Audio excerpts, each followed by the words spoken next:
In this video, we're gonna speak about the number one principle for success in a great career transition. Supporting professional development throughout the last decade made me learn and realizing one or two things about great career transitions. And one of the most underestimated but still most important success factors for a great career transition is to know where you would like to go with your career long term. And I call this the career vision. Some call it the career objective.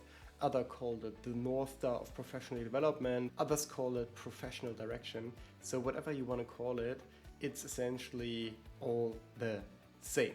And that means before you can start running, you should know where you want to end up at the end. And then doing a backwards planning and making sure you do understand, is the next step in my career taking me closer to where I ultimately would want to be?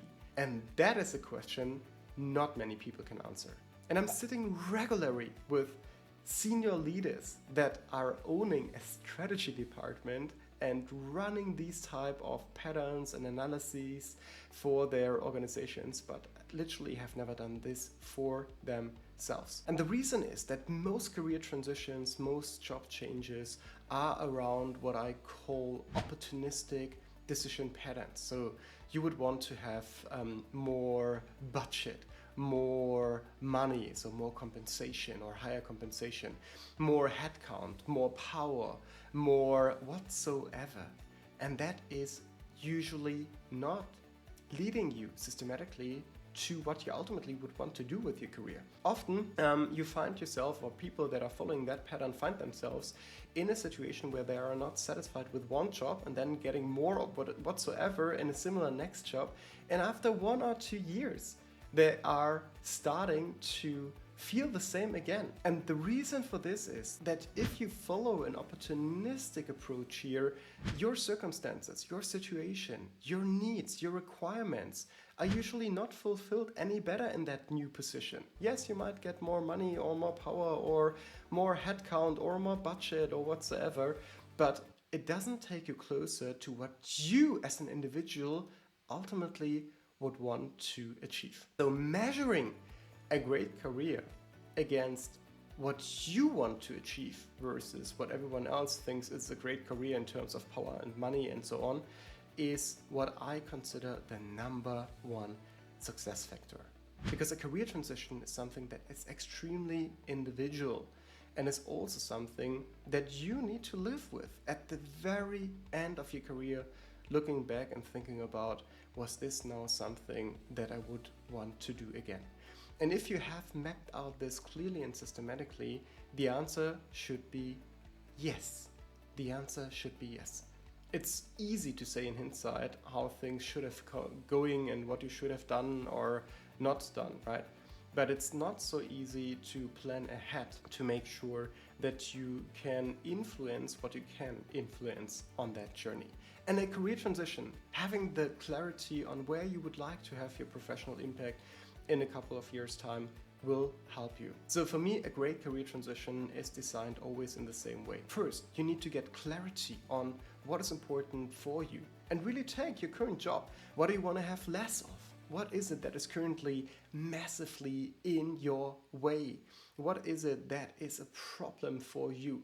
What is it that you are afraid of Monday mornings when you start your working week and that you should get rid of in your final destination, in your final career step, or even in your next career step already, right? And so once you have that clarity, also make sure to think about, okay, so what are my strengths here? What do I bring to the table? Where do I want to develop professionally? What are the topics I'm interested, I'm passionate about? What is it where there is a natural intersection of what I can do and what also the current market is valuing? So what is my starting situation and how can I use my strength to capitalize on them?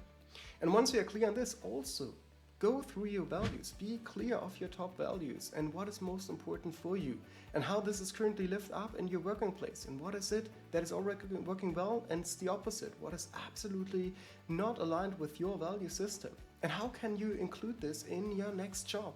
What are the questions you would want to ask throughout the recruiting process in order to get closer to this, right? And then if you haven't done it so far or not recently, I'm really encouraging you to take an MBTI personality test, not because you will know exactly the person that you are, but it will spike reflection processes and also enrich that discussion on what is important for you, what type of job you would look out for, what is driving happiness and satisfaction for your professional career. And then you should speak to other people about it that have gone through that way successfully already, right? So where you can learn a thing or two for that journey. So if you need more help here for your professional next steps and how to build a great career vision, I'm gonna link a quick guide here, and it might be very well invested 15 or so minutes for you to go through this in a more systematic way. Enough career advice for today. So if you have learned a thing or two from today's video, hit that like button. If you would like to stay informed on updates here on your career journey in terms of reflection, in terms of transition, and in terms of performance, make sure to subscribe to the channel. And if you have an open question, just put a comment below that video. Let's go.